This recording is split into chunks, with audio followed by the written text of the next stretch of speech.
They were very good friends of mothers and fathers. Everybody played bridge. It was a great bridge playing community. Mrs. Bonney, Mrs. Fraser Bonney was my favorite human being that lived on the beach, including my own family. She was the daughter of General William and Mrs. Halderman. She married to a man named Fraser Bonney, and she was one of the most marvelous people I've ever known. She was, of course, ages older than I, but she was very handsome and more fun than anybody in the world. She was one of those women, and there are very few of them, that men adored. They just adored her. They stuck to her like fleas. And also women liked her. Now, usually women that had attract as much masculine attention as Mrs. Bonney did are anathema to the ladies. But the women liked her. They liked her a lot. She had a great booming laugh. You could hear it all the way to the pier. She was a whale of a poker player. She beat all the men playing poker. She loved to drink and did that better than most of the men. Probably because she had a hell of a lot of practice. But everybody loved her. She was full of fun. She always had a pleasant word, a kind word. And she had a monkey named Methuselah that she let the kids play with. He lived in a big tree that was in their backyard, which was a sort of garden backyard. And she had a big macaw, a great, big, beautiful macaw, that sat on her shoulder. And he sat there for years. None of the rest of us dared to go in there because he would bite. He finally bit her. And so after that, he sat on a perch. But it was just a fascinating house. I loved to be allowed to take messages down to the William Haldermans, because then I got an excuse to play with Methuselah and look at the big macaw and talk to Miss Clara Bonney, who really was one of the great characters of Naples. I came down here to study for my final exams at Bryn Mawr in 1934, which was a considerable time later. She was still down here, and I took her fishing one day. And she said, when I asked her, she said, I'd love to go fishing. You know, I hate to fish, and I don't like the sun. I never get in the sun, and I hate to fish. I said, well, then it's an ideal thing for you to do, to come out with me and be in the sun all day and fish. I think I've come up with the invitation of the year. But she said, no, I don't mind at all. She arrived to go fishing, done up like she was going out to be a beekeeper. She had a huge big hat on and veils all around her. And she came out and we had martinis for lunch, and she had a whale of a good time. I had more martinis than fish for the day, and I remember that as one of the best days of my life. I had a wonderful. It didn't work out quite as planned, but it certainly worked out fine. There was no question about that. We fished out of the back bay in those days, where there was just one dock, and you went out with a guide, and there were many of them here. I remember the Storter family. Hub Storter was the youngest, and then there was Wes, and then there was the older one, George. And then there was Lee Parker, and there were a whole lot of others. And they used to sit in the hotel on the bench by the registration desk looking for work every night at dinner time. And people that wanted to go fishing the next day stopped and spoke to them, and away they went. And you'll be comforted to know, those of you who are now paying what you're paying to fish, that boats and the guide cost $15 a day. So I haven't fished much lately, because I'd have to sell the farm to go out in the day. And I can imagine if you spent the money you have to spend a day to get a guide, if you didn't get a tarpon, I'd shoot somebody. But anyway, that was how we went fishing. We went out in the morning, and the hotel made a box lunch for us, and we got one for the guide. Went down to the back bay and piled all the gear on, and off we went fishing for the day. They were always single-engine boats. The engine was right in the middle of the boat. They never really worked very well, the engines. It made a lot of noise, and you went out. They always worked going out fishing. They always worked on the way out. It was on the way back when there would be a suspicious rattle and a couple of coughs, and the guide would say, don't worry, everything's fine, and then it would die. And then he'd fuss with it and pour more gasoline in it, and he always thought they were going to blow up, and then eventually they'd take off again, and home we'd come.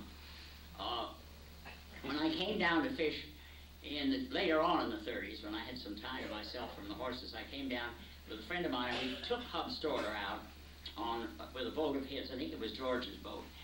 And we went down all the way to Key West, and then came up the other side to Miami. And the day we started to go, Hub was told, I called him up and told him a dozen times we were coming, and I'd have all the fishing tackle, and he should have the rest of it. That's all he needed, because I had a lot of fishing tackle. I had a couple of Baumhoff reels that I valued beyond life. And we got down here, and Hub picked us up here at the hotel. We got halfway to the dock, and Hub said, "I got to stop at the hardware store." I said, "What have you forgotten now?" "Well," he said, "my gaff's gone. The last people I took out lost it over the side of the boat. I've got to get a gaff." So we stopped, we got the gaff. We got down to get in the boat, and Hub said, "Just a minute, I'll be back in just a little while. I have to go somewhere." It seems that he'd forgotten the bait. So he went off and got the mullet, and he came back. And we started off. And he said, "I sure hope that old tender is still down there at Shark River, because I didn't fill her all up with gas. I figured it would be down there, but I thought coming down here this morning that I thought I remembered maybe that she'd gone to the hospital and they didn't have that tender no more." And I thought to myself, this is going to be a swell trip. This is going to be fun. But that was the way you went. And Florence and I referred to going out with Hub. We went fishing in hubs and starters. Fits and starters. I mean, Hub, they were wonderful men and wonderful guys, but they were not really very businesslike. They had a good time, and everybody going out with them had a good time. I had an awfully good time going out with them when I was in college, coming down here, because I didn't have all the money in the world. I was on an allowance, and I wanted to go fishing. So I solved it by going on their boats as crew for them, and they took out large parties of amply bosomed ladies and quite elderly, powerfully rich men on fishing expeditions. They had no idea what they were doing, and not the slightest idea. And they couldn't bait a hook, and they were terrified. The lady was always terrified of anything to put on a hook.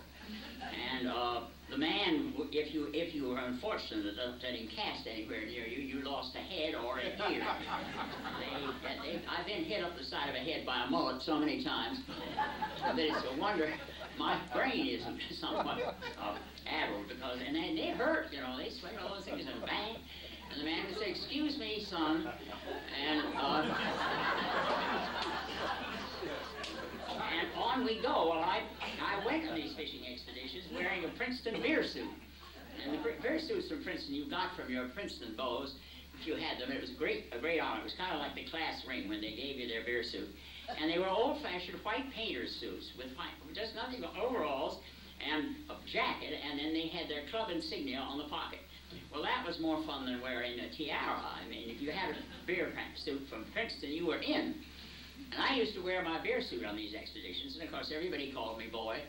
And I did a lot of things for a lot of people that I didn't think I should do. I thought they were going to kill themselves, but I went right ahead and did it. And I got a lot of tips, all of which I accepted, and said thank you. And they were great. Oh, they were wonderful people. They were fun. They were fine fun. They talked in front of me as though they were in front of someone who didn't exist. And I would listen to these conversations of these ladies and gentlemen and think, my. Do people live differently than my family does? I didn't realize all these things went on. And one time we went out with Wes Storter. And Wes, as you probably know, had at one time been in bad trouble running aliens. In those days, there were no drugs. Nobody worried about drugs. There weren't any. Nobody had anything to do with them. There was some bootlegging, because, of course, Prohibition was on in the 1920s and didn't go off till 32.